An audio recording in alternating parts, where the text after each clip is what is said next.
Assalamualaikum warahmatullahi wabarakatuh dan salam sejahtera. Bak kata pepatah, tak kenal maka tak cinta. Izinkan saya perkenalkan diri saya.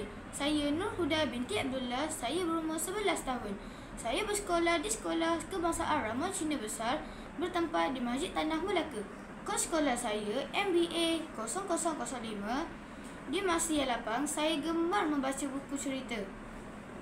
Di dalam video ini, saya amat teruja untuk berkongsi tentang sebuah buku cerita yang telah saya baca. Buku ini bertajuk Miss Adventure. Buku ini diterbitkan pada Mei tahun 2022. Dan penulisnya seorang wanita yang bernama Azwin Nalisa. Novel ini mempunyai 136 halaman dan ada 11 bab. Buku ini menceritakan tentang persahabatan manusia dan makhluk di alam yang lain. Novel hasil pena Azwin Nalisa ini sangatlah menarik dan banyak pengajarannya yang dapat kita pelajari dalam kehidupan seharian kita.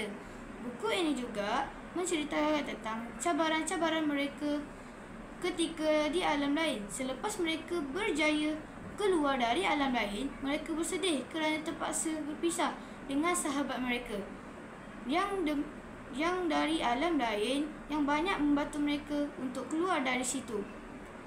Pengajaran dari buku ini adalah bersahabat baiklah pada sesiapa pun dan sentiasalah berbuat baik pada semua makhluk di bumi ini.